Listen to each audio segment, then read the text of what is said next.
Hi, welcome to the Member in Discernment training for Penn Central Conference Committees on Ministry. This brief video will give you an overview of what the Member in Discernment process looks like for Committees on Ministry and a little glimpse into the work of the Member in Discernment assessment team. In the beginning, candidates start at their local church by talking with their local church pastor, going through some discussion with their consistory or their council, and then they are referred to the Committee on Ministry. The Committee on Ministry chairperson will ask them to complete a Member in Discernment application, which the whole committee will then read in preparation for the initial meeting with the Member in Discernment. At this initial meeting, what the committee members are really looking for is an understanding of the call that this candidate feels. Does the ministry to which this person feels called need authorization? If so, then there is very little reason at this stage in the game to deny the status of Member in Discernment and begin this formal partnership together. Once a person is accepted as a Member in Discernment, the chairperson or the secretary of the Committee on Ministry will then prepare a welcome pack for the new Member in Discernment, their assigned advisor that the committee has selected, as well as the pastor of the local church that the Member in Discernment comes out of.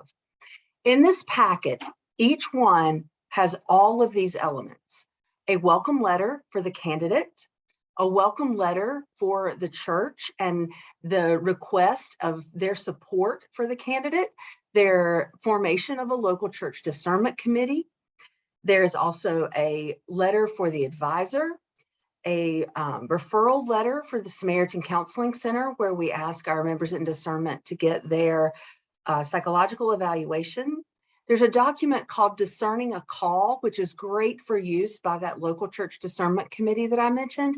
It's sort of like Sunday school literature where it says, here's the mark of faithful and effective authorized ministry. Ask these questions of your candidate and have discussion. That local church discernment committee is asked to report to the assessment team annually. Also in this welcome pack is the Discernment Travelogue, which is a document that is wonderful for any kind of decision making in groups. Also is the Member in Discernment Advisor Information and Covenant. This is the covenant that the advisor and candidate are asked to sign and walks them through all of the sessions that they will need to have together quarterly. There's information about the Member in Discernment portfolio, which each candidate is asked to prepare, whether they are seminarians or going on an alternative path. And then there is an ecclesiastical council preparation list. This is not a checklist where if you do it all, you're definitely going to arrive at the ecclesiastical council, but this is a list of everything that has to be done in order to be considered for an ecclesiastical council. Also in there are a couple of different sermon evaluation forms that the candidate will use. The Member in Discernment assessment team will also get a copy of the application that was submitted to the local Committee on Ministry, and they will work with the candidate to kind of develop their own preparation and formation plan. This plan might include seminary. It might include a CPE experience, a field ed experience. The candidate themselves will prepare artifacts, work products for the assessment team to look at and view through the lens of the marks of faithful and effective authorized ministers.